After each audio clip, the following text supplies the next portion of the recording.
حالا اکنون دوستان عزیز لحظه فرا رسیده است که پهلوان ما سامان محمدبکوف با جدوگی سفید به میدان میبراید و حریفش حسن خالمرزویف پهلوانی با جدوگی کبود است نمایندگی میکند ورزشکاران بی‌طرف را. سامان محمدبکوف در حال به هجوم میگذارد. اکنون پهلوانی 24 ساله خیلی هم موفق کشور ما برنده مدال طلایی مسابقه 108 با شکوه گران پری دوشنبه سامان محمدبکوف اکنون در مقابل خالمرزویف حسن که در حال شیدای اول رو با پهلوانی که با جدوگی کبود است خالمرزویف نشان می‌دهد. داور مرکز حسن خالمرزویف 29 سال دارد. حالا می‌بینیم پهلوانی ما در مقابل این پهلوانی که نمایندگی می‌کند ورزشکاران بی‌طرف رو چگونه مهارت و استعداد خود را نشان می‌دهد.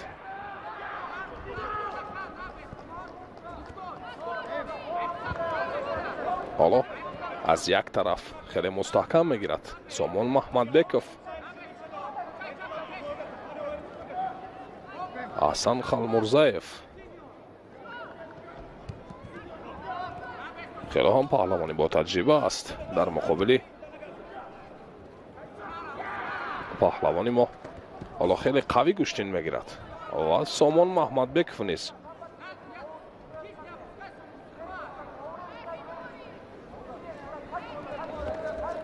در حالت راست و خیلی خوب گوشتین میگیرد. داور مرکز سبقت را باز می‌دارد و شیدای نخست را با پهلوانی ما اکنون نشان می‌دهد و شیدای دوم را با پهلوانی که با جدوگی کبود از خالمرزویف. فاتح محمدبکوف مربی سامان محمدبکوف در کنج گلیم مرکزی نشسته هنر شاگردش را نظارت می‌کند. نوبت دیگر سامان با هجوم می‌گذارد. خیلی خوب گوشتین می‌گیرد. اکنون فعالی خود را نشان می‌دهد سامان محمدبکوف.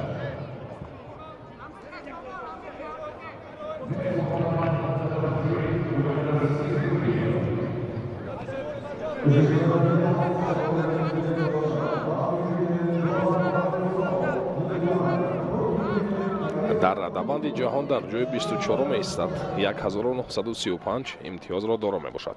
در حالت چنین حرکت‌های زیبا نشان دادنش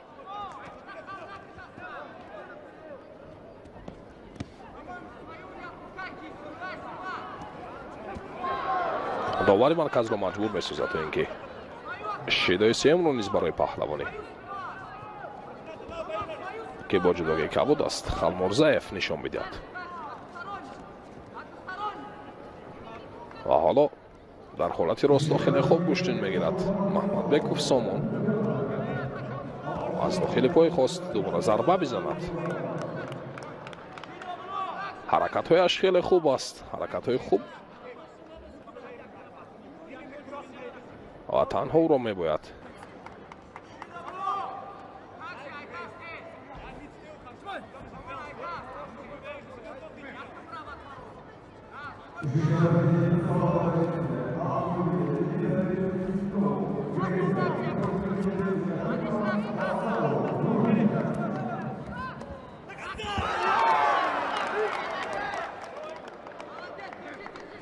و اکنون یک پرتافتی خیلی هم جذاب و دیدنی نشان میدهد سامان محمدبکوف که این هم امتیاز وزری را به بار میآورد. دوباره میخواد حریفش را در حالت استحکام نگاه بدارد.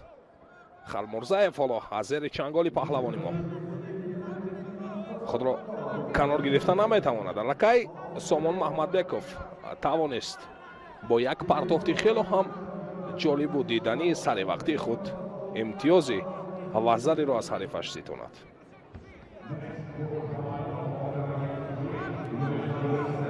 دوباره میخواهد اصول لط دادن دست را استفاده برد سامان محمدبکوف.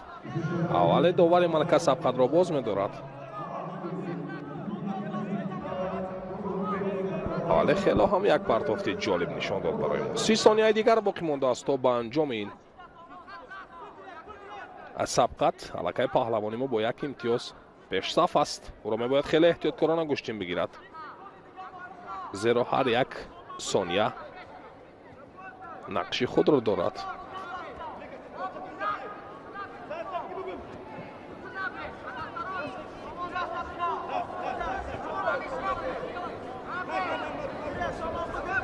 балакай паҳлавони мо имтиёзи заруриро аз ҳарифаш ситонидааст. 2 сонияи дигар боқӣ мондааст то ба анҷом.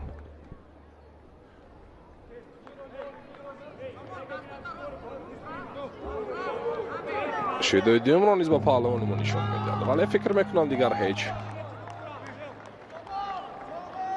хатаре надорад ин шидо. ҳамин тавр пирӯз мегардад паҳлавони мо Сомон Маҳмадбеков дар марҳилаи дуюм. аз ин марҳила ба марҳилаи дигар рохат мегирад. хело ҳам як гӯштини хуб гирифт, як сабқати ҷолибу диданӣ ва партофти ҷолибу диданӣ барои мо нишон дод. ва ба марҳилаи дигар рохат мегирад Сомон Маҳмадбеков. баъди дар вохӯриҳои 8-1 ниҳоӣ намояндаи федератсияи Россияро ки зери парчами федератсияи байналмилалии ҷудо ҳунарнамоӣ мекунанд дучори нокомӣ кард ва ба ин марҳила омад. хеле осонтар, хеле ҳам хуб. яъне имрӯз ҳам теъдоди муддаиён ки камтар буданд, аллакай барои паҳлавонон ҳам фурсати муносиб фароҳам мешавад ки онҳо бале дар 2 давр ва ҳатто 3 давр аллакай барои ҷоизаҳои ифтихорӣ талош варзанд.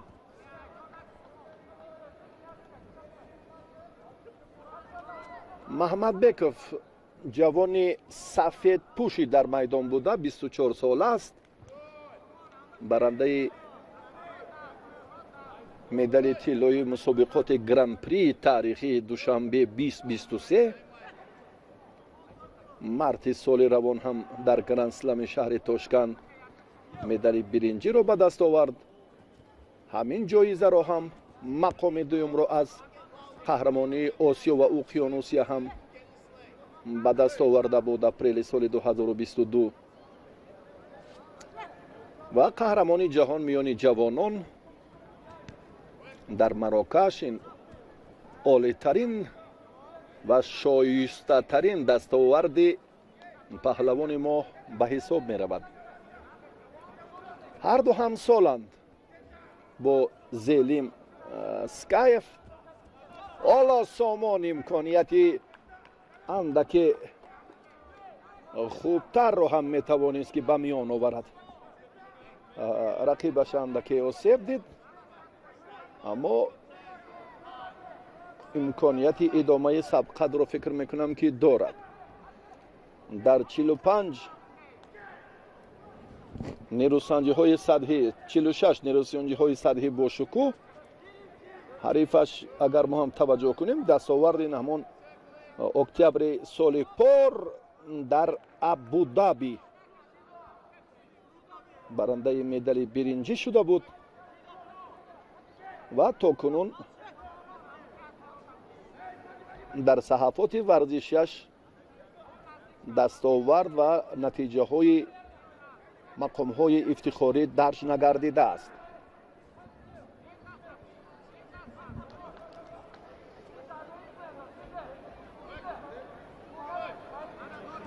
аз 2 дақиқаи вақти анҷом ёфта мо баробариро рӯсӣ мебинем. Сомон 2 дафъа ҳам талош кард. Зелим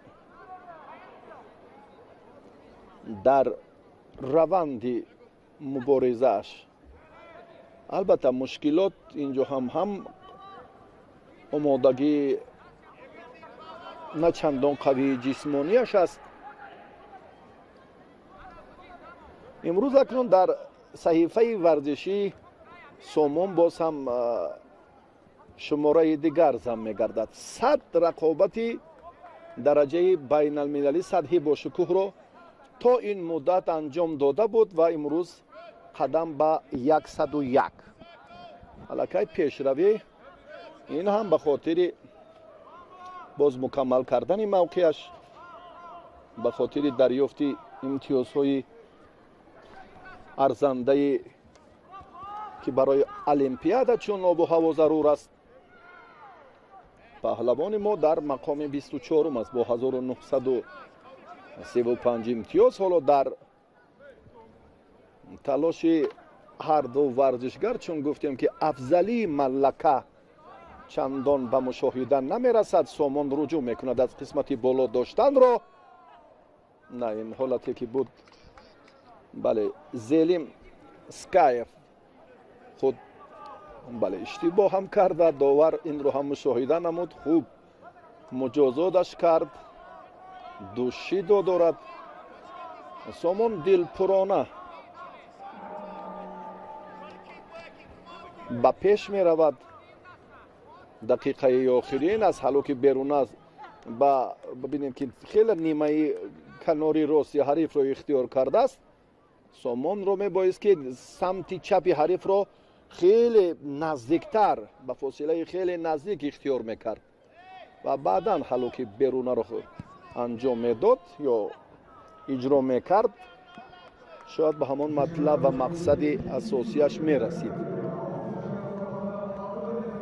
аммо нигарониҳо аз ҷониби паҳлавони Озарбойҷон зиёд шуда истодаанд. бале, сеюмин Шидо ва паҳлавони номвари Тоҷикистон Сомон Маҳмадбеков аз ин марҳила ҳам натиҷаи дилхоҳашро ба даст овард. рақобати дуюми ниманиҳоии вазни то 81 кило.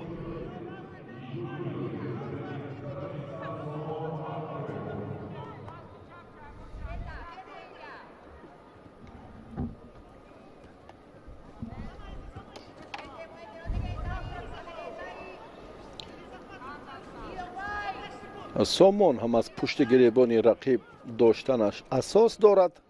ҳоло аз сари остини дасти чаби ҳариф ой бисёр ҳам хатарнок буд ин вазъият. ақибнишинии Сомон ҳам пояшро зуд ба ҳамон мувозинати муайяне ки худ хост ҳамон тавр ҳам кард, раҳо ёфт.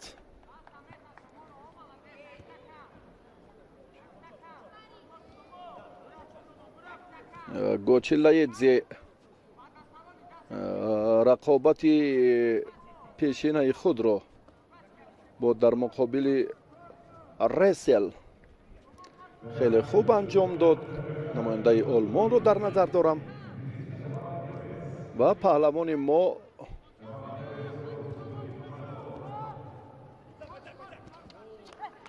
Зелим Скаев ки аз Гурҷистон, аз Озарбойҷон буд, ӯро мағлуб кард бо ҳамон фишорҳои бештар, силсила шидоҳо ва бо натиҷаи дилхоҳ ба марҳилаи ниманиҳоӣ омад. Шидо ҳоло дар табло нест. як ишорае ки довар ин нуқтаро ҳам хост тақвияти андешаи худро бо ишораи дасташ баён созад. дидед? бале, акнун Шидо намоён шуд дар табло. рақобат идома меёбад. ой, Сомон бисёр ҳам хуб худро дифоъ кард.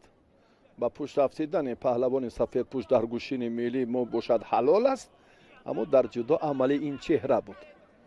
гоҳ-гоҳ тамошобинони телевизиони варзиш ҳам ҳолатҳои нигарониро мавриди баҳсу гуфтугӯ қарор медиҳанд. ин хуб аст ки мо тамошобинони зиёдо дорем ки аз ҷудо хеле баҳра мебаранд ва бештар бо мо дар робитаанд. Сомон Маҳмадбеков ҳоло имкон дорад ки ҳолати нигоҳ доштӣ ба тахтапӯшро кор дар заминро ҷонок созад. 13, 14, 15, 16, 17, 18, 19, 20 бо самимият ва садоқати тоҷикона ва нигоҳи орифона дасташро гирифт, аз ҷояш хезонид, ташаккур ҳам гӯяд ва ин чеҳраро мо дар марҳилаи ниҳоӣ акнун хоҳем дид. Сомон Маҳмадбеков قهرمان جهان میان جوانان پهلوان نامور میهن از این مرحله هم نتیجه دل خواهش رو به دست آورد، دلهای ما رو شاد و مسرور کرد و به فینال رفت. آفرین. فدراسیون روسیه را شکست داد تا به فینال برسد. حتی حسن خلمرزایف روس که زمان قدرت نمایی میکرد در دسته وزن 81 کیلوگرم امروز در برابر سامان محمدبکوف شکست. ولادیمیر نوتسوبیدزه از گرجستان این رقابت را داوری خواهد کرد. هواداران و علاقمندان جودوی تاجیک در حال تشویق کردن سامان محمدبکوف هستند.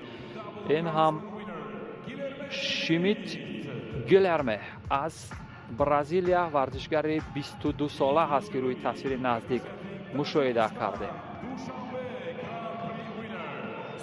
و سامان محمدبکوف که آخرین طلای خود از گران پری دوشنبه را به گردن آویخته بود، کنار فاتح محمدبکوف با بالای تتمه میبراید. سامان محمدبکوف در فرم خوبی ورزشی به نظر می رسید امروز و ببینیم فینال رو چگونه سپری میکند. از اینکه سامان محمدبکوف با دسته وزن 81 کیلوگرم منتقل شد از دسته وزن 73 کیلوگرم، این کاری خوبه بود. این نتیجهش را علاقه در چند رقابت های آخرش مشاهده کردیم، اما تعریف و ستایش را بعد از آن زیادتر خواهیم کرد که سامان محمدبکوف در این رقابت نهایی که امیدی طلای تیم ملی جودوی تاجیکستان هست بیشتر خواهد شد. سامان که به سمت چپ کار میکند در بسیار حالت ها با ورزشکاران سمت راست کار میکرده مشکل ایجاد میکند. فنی خودانداز با پشت شیمیت چندان موقعیت نداشت چون سامان که در فرم خوبی ورزشی است.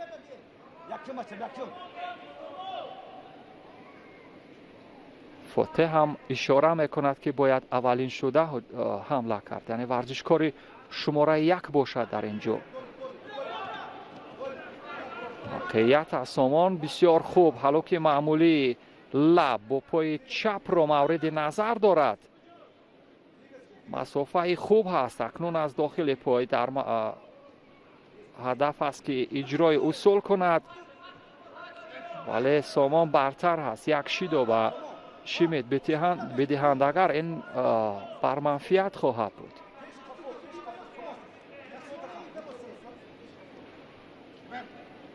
از نگاه اول که این رقابت رو نظارت میکنیم و میبینیم سامان محمدبکوف از لحاظ حرکات معمولی برتری دارد، این بدون شک و تردید هست. بیشتر شیمیت در حال دفاع به نظر می رسد. نوتسوبیدزه شیدوی اول رو با شیمیت داد با دلیل بخش قپیدن نادرست یا مبارزه نادرست در بخش قپیدن. همین که گرجستانی را در مرحله نیمه نهایی سامان از صدر راه برداشت، امید مدال طلا را برای هواداران علاقمندان جودوی تاجیک زیاد کرد.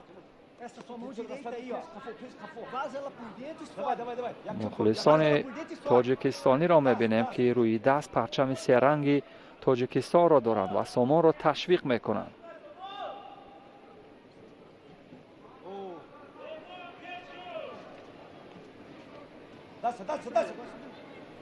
کسی از مخلصان آنجا صدا میکند که سامان بپیچان، یعنی همان اصول های معمولی قپیدن و با پای ورود شدن و کار با وسیله چنگ زدن آنچنان که ورزشگری برزیلی کرد. مخلصان میگویند سامان آن را باید تولد کند. اکنون از سمت چپ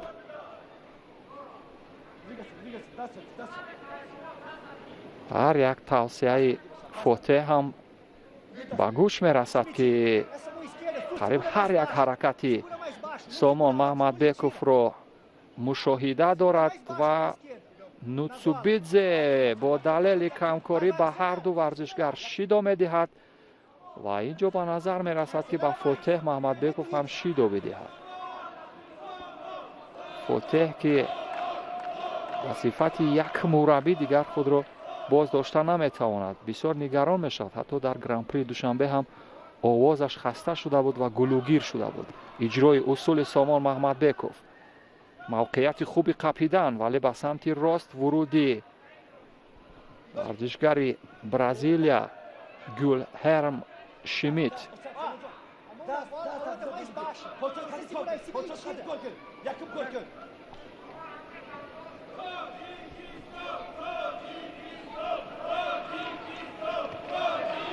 مخلصان اکنون صداشون بیشتر به گوش می رسد. تاجیکستان می گویند ثانیه های پایانی هست، کمتر از 30 ثانیه دیگر تا پایانی وقتی اساسی. اگر به همین وسیله تکتیکی هم سامان تواند پیروز شود، این کار خوب خواهد بود. فقط امتیاز ندهد به ورزشگری برزیلی، دیگر کارش خوب خواهد بود. ببینید چگونه ضد حمله کرد. اکنون در بخش کار در زمین آیا موفق میشد یا نه. برزیلی ها که در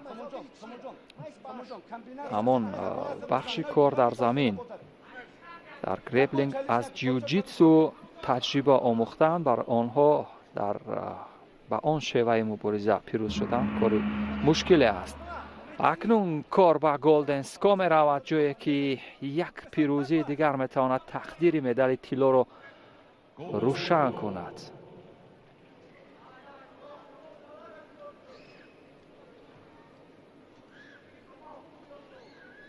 موقع خوبی قپیدنی سامان محمدبکوف اکنون در حال ورود و اجرای اصول. ببینید چگونه و با پای چپ و یک بار دیگر هم ببینید همان اصول پسندیده سامان که هلوک معمولی پیش هست و پای چپ اجرا میکنه. فنی خودانداز با پشت از سوی شمیت چندان موقعیت نداشت ولی با این وجود اجرا شد. سامان محمدبکوف که عنوان قهرمان جوانان جهان را در کارنامه دارد، یک نشان طلای گرانپری و 2 نشان برنجی گرند اسلم را در کارنامه دارد. یکی از ورزشگران ماهر و با افتخار تاجیک است. اکنون اصول پسندیده و مورد نظر سامان در حال اتفاق افتادن است.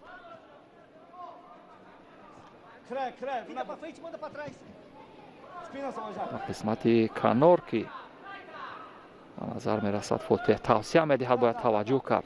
حلوک معمولی داخلی در بخش سراپا کسی رجوع به ورودی سری وقتی نمی کند تا کار را در همون بخش سراپا حل کند. فنی خودانداز با پشت اگر اینجا برای فرار از حمله حریف باشد و یک حرکات دروغین، پس سیومین کارد زرد یا شیدوی شمیت در راه خواهد بود. بله، به همین ترتیب دوستان عزیز یک پیروزی تاریخی سامان محمدبکوف با کل هواداران علاقمندان جودوی تاجیک مبارک باشد.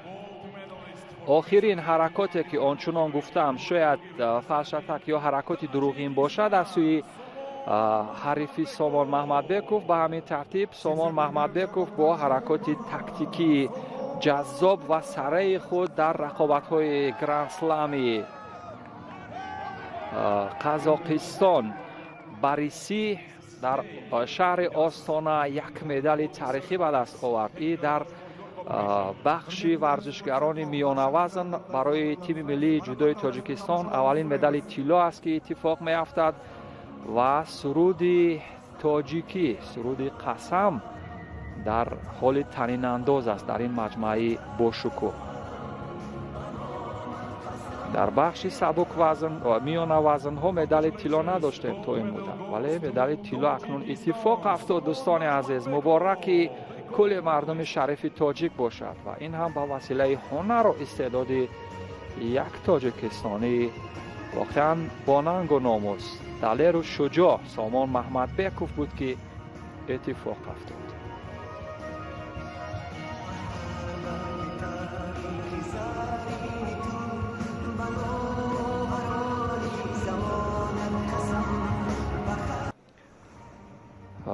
اکنون دوستان عزیز اسمی پهلوان تاجیکستانی سامان محمدبکوف در صدر ورزشگران وزن 81 کیلوگرم هست.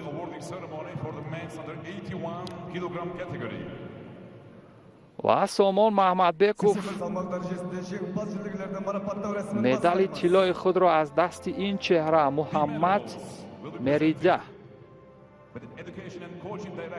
یکی از شخصیت‌های تاثیرگذار در فدراسیون جهانی جودو خواهد گرفت.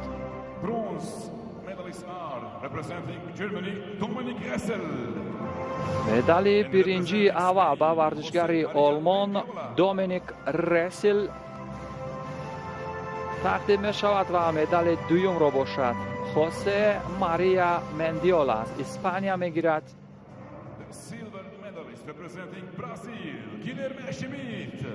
مدال نقره را باشد گیلرم شمیت به گردن می آویزد و این هم نماینده خوشنام تاجیکستان سامان محمدبکوف مدال طلا را به گردن می آویزد و روی چهره او هم یک لبخند را مشاهده کردیم و سامان محمدبکوف قبلتر از این در کارنامه‌اش از گرندسلم ها 2 نشان برنجی داشت و اولین نشان طلا از گرندسلم ها برای سامان محمدبکوف اتفاق افتاد. دوستان عزیز عجب یک روزی واقعا فرح بخش، یک نویدی واقعا خوشاینده را مشاهده کردیم و این مخلصان هم از نزدیک خیلی شاد و مسرور بودند و این شادی را بین هم تقسیم کردند، شادی که و کل مردم شریف تاجیکستان مبارکش بگویم این پیروزی را. و اکنون سرود ملی تاجیکستان در یک فضای واقعا متنتن طنین انداز خواهد شد.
و دوستان عزیز واقعا با افتخارتر از این لحظه و شرفتر از این لحظه برای ورزشکار چیزی دیگری نمیتواند باشد که به افتخار هنر او سرود ملی کشورش طنین انداز شود، مقدسات او در صحنه رقابت‌های جهانی طنین انداز شود. و با همین ترتیب دوستان عزیز رسمی خاطره‌ای هم گرفته می شود. اسم ورزشگر تاجیکستان با شماره 1 و سرود و آهنگ‌های تاجیکی هم با افتخار پیروزی سامان محمدبکوف در این مسابقات با نفوذ در قزاقستان در آستانه طنین انداز می شود.